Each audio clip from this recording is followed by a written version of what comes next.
Hey everyone, welcome back to the channel, and this is War 6 of Season 52 versus Bolt, and I've got Void and White Tiger for my fights, and then Odin for my pre-fights.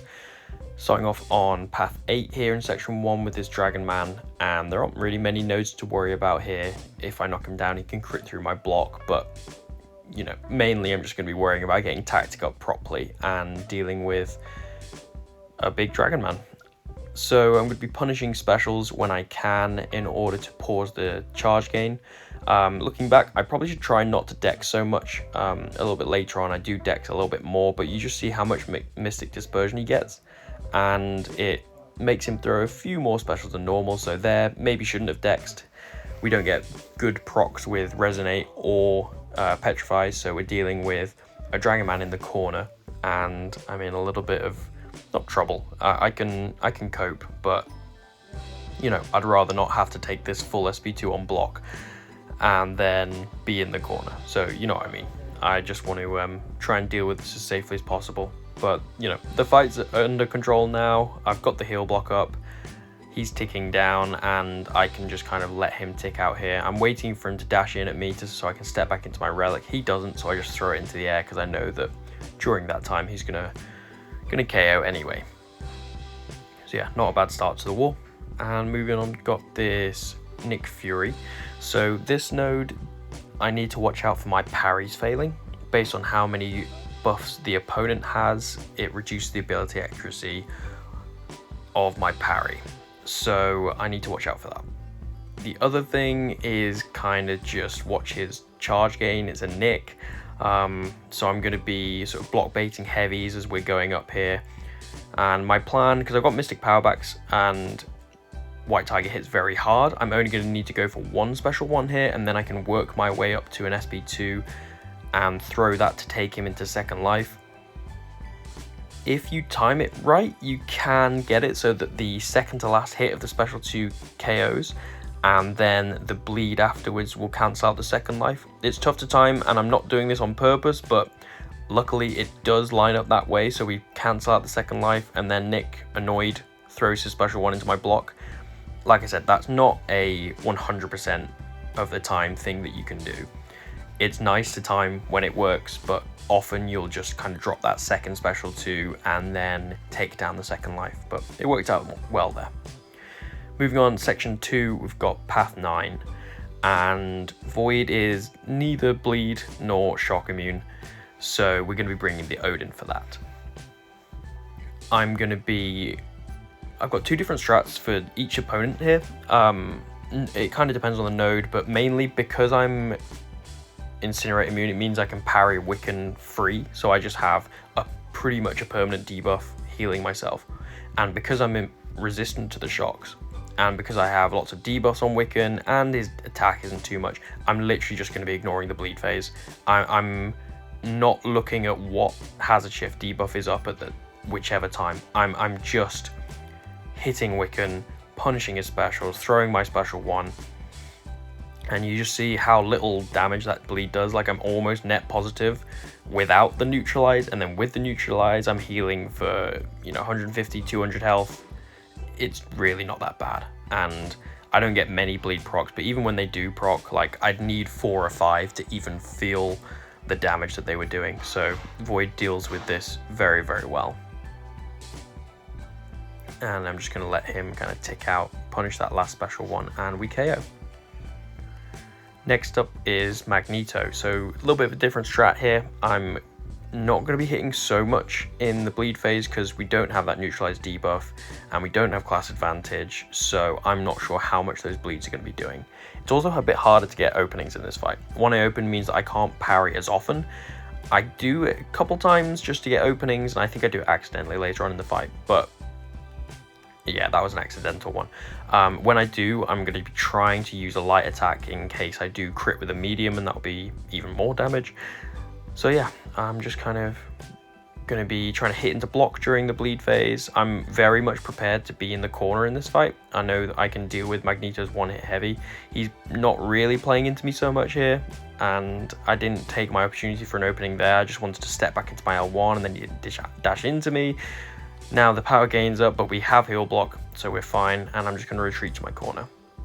One thing I do try and do is wall bank, but I didn't get quite enough time there to dex early enough. This next time I do, and what wall banking is, if you don't know, is just dexing their medium and retaliating with a light. I can't punish his heavy here because of the unstoppable. One thing I could do if I needed to is bait out a heavy and tap him with a light in the corner, and then that would take away his unstoppable and allow me to bait out further ones. If I felt like I was getting in trouble, I would do that. I don't feel the need to rely on that right now. I'm happy just letting him tick out.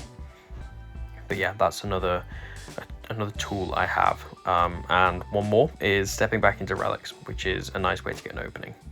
Although I did there just notice that my heal block was dropping off while he had the power gain, so I didn't want to accidentally miss and take a special, so I just decided to kind of head back into my corner and keep on letting him tick down and just bait a bunch of heavies. I've got my special, waiting for the shock phase to come back around so I can just step back into it and close out the fight. It might have looked like a bit of a shaky fight, but I promise you I felt in control the whole time. Next up we've got Prowler on Power Snack and Power Sting node.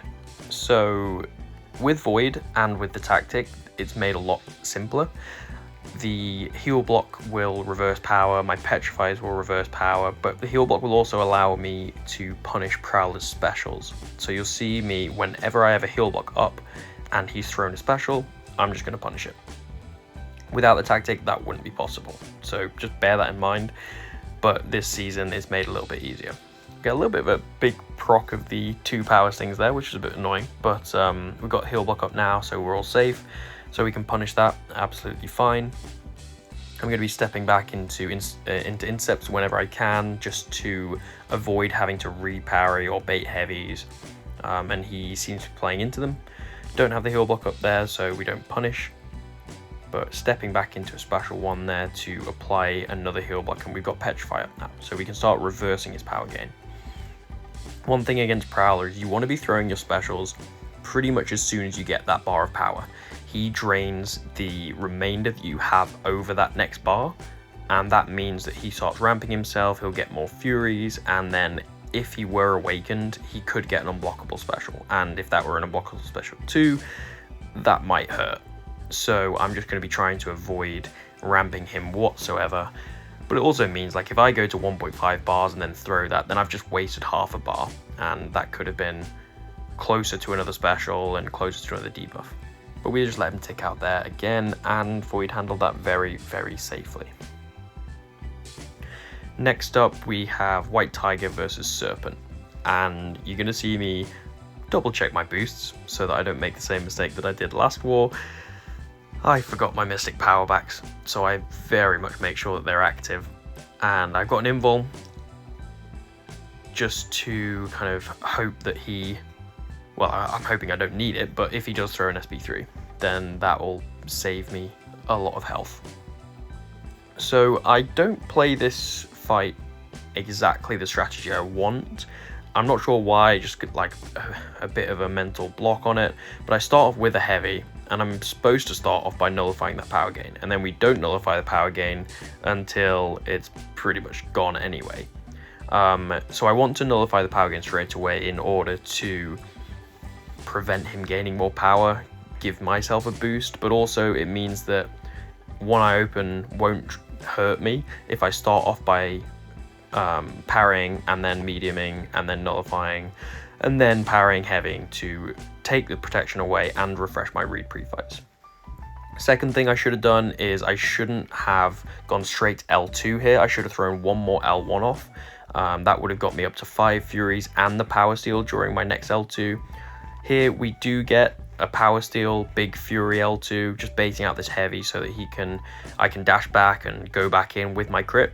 And this takes him pretty much into death phase. The bleeds tick him into there, and I just slow combo, throw my L2, hope that the tick finishes him off, but he throws his special 3 beforehand.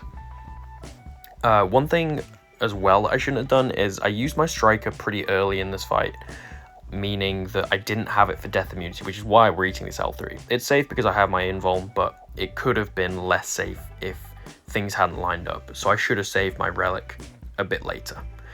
But yeah, not a bad fight. I'm getting a lot better at it.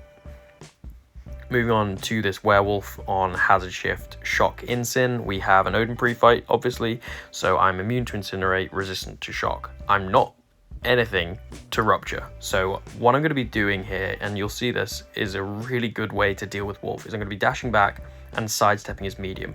It's a pretty simple sidestep to do, but it's just so useful, honestly. Like, dealing with Wolf here, and he's in full moon, he will never have his curse annoyingness because we just nuke the fight down so fast.